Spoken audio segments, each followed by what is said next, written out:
Hi Maria. Hi, Really, Daniel. hey, I'm really glad to see you. Thank you for being today here and for finding some time for us. I'm really excited We to be here. Thank you for the opportunity. First of all, how are you? Are you good? You look fine. Thank you. And Yes, yeah, we actually not only look but doing great. Thanks to your support too. First of all, I want to congratulate you on your medal, on your award.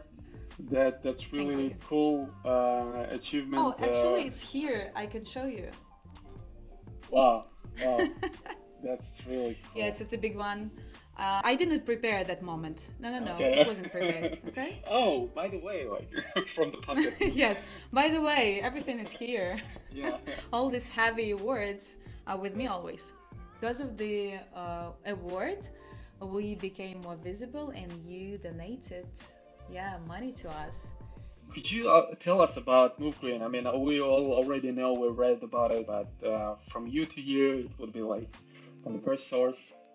Of course. So MoveGreen is an environmental public organization which was founded in 2011 in Bishkek in Kyrgyzstan. Basically, it started like an environmental movement. So it was flash mob, youth conference, awareness raise campaign on climate change, and some actions in the regions. I joined MoveGreen as a volunteer in 2016. I was fed up with the garbage everywhere, especially in the mountains, because I'm fond of our brilliant and beautiful nature in Kyrgyzstan. The fact that I wanted to do something and became a volunteer really helped me to understand the importance of small actions towards the protection of environment. I met people. I met ecologists, environmentalists in Bishkek, from Bishkek. We even organized the Urban Hub community in Bishkek. Actually, these are the organizations and the initiatives that work towards the goal. Bishkek is for people, not for cars, not for the construction business, but the comfortable living in the city. It's about, I think, environmental safety mostly. It's about transportation, about urban greenery, about clean air, or let's say air quality. So that's how we unite it. I think what you do is you increase the awareness, right? I mean, that's the main Yes, point yes. about. Of course, one of the main and I think very important point that we raise awareness about the problem and what can be done to solve the problem.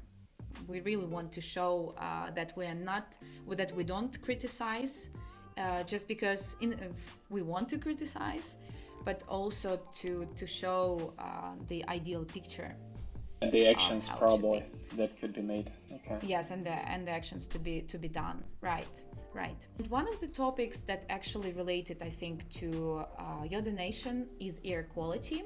In 2017, I saw the picture. It was a picture of Bishkek in September. I think in September of 2014, and I could barely see the Bishkek. I could see the chimney of the power plant, and I was like, okay, where's the city? Why we can't see the city? And no one could respond. And when we started to analyze this problem, and then we understood that, for example, there is official governmental institution called Kyrgyz Hydromet who monitors air quality in Kyrgyzstan. And then we went and see the information, looked up for the information on their website, and I was like, okay, what what does that mean? And so that's how we decided to generate our own data and to disseminate the data in a way that people would understand.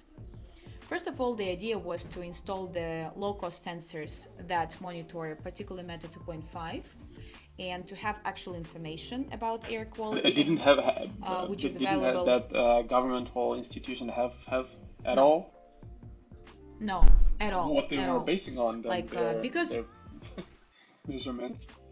there was no information simply about Okay. that. And when during my presentations I ask people, okay, when you first heard about smog, and they say, well, probably it's okay. Tell me, Danielle. say, I think 2000, like 16, 15 maybe. I don't remember. I mean, that I've heard about being that real serious.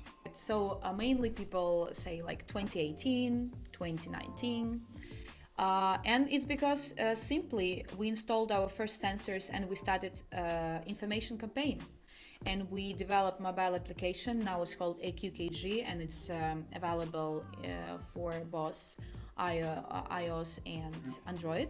Simply, we took the idea of the existing mobile apps worldwide. For example, if it's red, Bad, it's polluted. some kind Yeah. of alert. Green, then yes, it's okay. And then it was simple suggestions what to do, how to act to protect your house during those times. People also can see for example, the level of pollution throughout the day, so that he or she can decide whether to make outdoor sport, during like at 6 a.m. in the morning in his or her area, or maybe it should be done in the evening better, etc., etc. I remember I was in 2019 in Bishkek, and I remember it was I just got used to in Berlin that when I go to sleep, I open the window a little bit, and that so that the fresh air comes in. And I remember that you would just see the dust on the window, and I think it was like winter, and yeah, and I remember also we had only a couple of sensors, I think, like in a U.S. embassy and somewhere else. I don't remember. It was like two, 3 points at most that we could. But you never had a picture of the whole city. We believe that that we should focus, and the governments and local governments should focus and use data-driven solutions for managing the city and the country. Without data, it's not possible to do. Without collecting the data, without analyzing the data, it's very difficult to act, because otherwise we just use the intuition or the common sense, which is not common for everybody. And that it shouldn't be the base for the decision making. Well, actually, what we have done so far, we bought 11 sensors, aircast sensors. It's our partner organization in Kazakhstan. Also, we bought 5 purple air sensors. We bought different types of sensors because purple air is something new that we would like to use, and to understand what type of sensor is more reliable, or where it can be more reliable, and for example in the mountains area, which one is better. And then we also want to organize the co-location of the sensors with the monitoring station of the US Embassy or Kyrgyz Hydromet. And then we can compare the data in the graph. And other ideas that we will, of course, we now don't know exactly what kind of educational use involved activities we would like to have, but mostly they will start in October, November, when the problem of smoke will be more actual and more visible. I mean, there's much to do. I'm pretty sure, and in rising at least, I mean, in rising awareness, at the end, I mean, it rises the quality of the air, better health, and that helped much.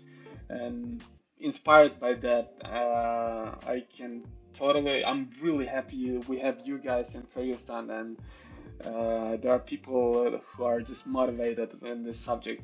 Thank you very much for support, for your kind words, and for financial support as well. Also because of the from the perspective of burnout that activists all face with. And again, thank you, and thank you in believing in us.